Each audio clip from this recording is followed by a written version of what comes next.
What could you do to improve yourself? Well, let's step one step backwards. The first question might be, why should you even bother improving yourself? And I think the answer to that is something like, so you don't suffer any more stupidly than you have to.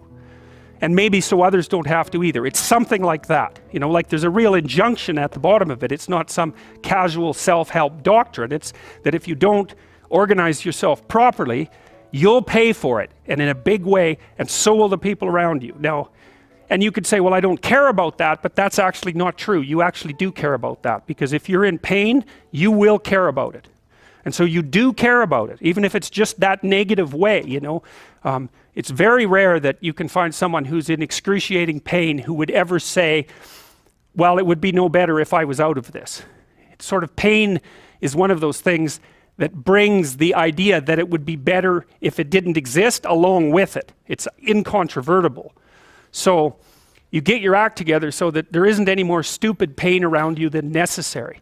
Well, so then the question might be, well, how would you go about getting your act together? And the answer to that, and this is a phenomenological idea too, it's something like, look around for something that bothers you and see if you can fix it.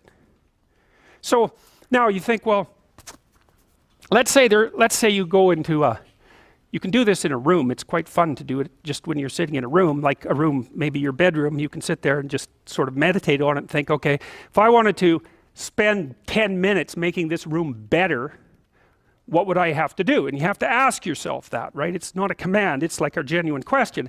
And things will pop out in the room that you know, like there's a stack of papers over there that's kind of bugging you, and you know that maybe little order there would be a good thing, and you know, there's some rubbish behind your computer monitor that you haven't attended to for like 6 months, and the room would be slightly better if it was a little less dusty and the cables weren't all tangled up the same way. And like if you allow yourself just to consider the expanse in which you exist at that moment, there'll be all sorts of things that'll pop out in it that you could just fix.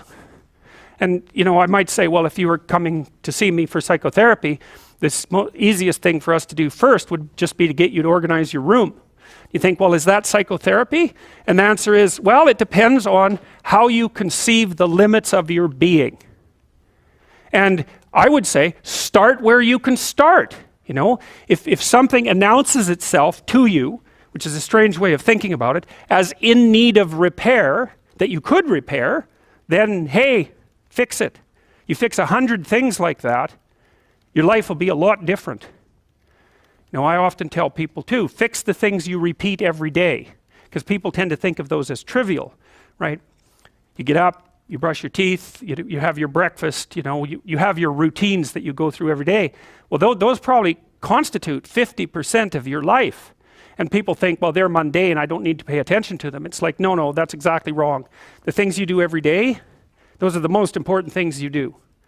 Hands down. All you have to do is do the arithmetic. You figure it out right away. So 100 adjustments to your broader domain of being, and there's a lot less rubbish around, and a lot fewer traps for you to step into. And so that's in keeping with Jung's idea about erasing once you've got your mind and your emotions together, and once you're acting that out, then you can extend what you're willing to consider yourself and start fixing up the things that are part of your broader extent. Now, sometimes you don't know how to do that. So you might say, imagine you're walking down Bloor Street and there's this guy who's like alcoholic and schizophrenic and has been on the streets for 10 years. He sort of stumbles towards you and, you know, incoherently mutters something. That's a problem. And it would be good if you could fix it, but you haven't got a clue about how to fix that. You just walk around that and go find something that you could fix, because if you muck about in that, not only is it unlikely that you'll help that person, it's very likely that you'll get hurt yourself. So, you know, just because while you're experiencing things announce themselves as in need of repair doesn't mean that it's you right then and there that should repair them. You have to have some humility. You know, you don't walk up to a helicopter that isn't working and just start tinkering away with it.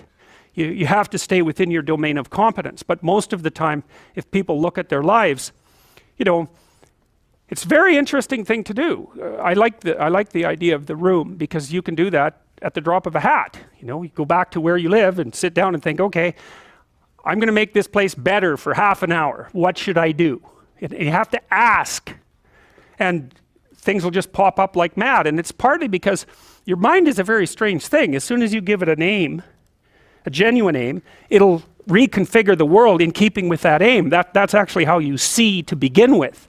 And so if you set it a task, especially, you have to be genuine about it, which is why you have to bring your thoughts and emotions together, and then you have to get them in your body so you're acting consistently. You have to be genuine about the aim, but once you aim, the world will reconfigure itself around that aim, which is very strange. It's technically true.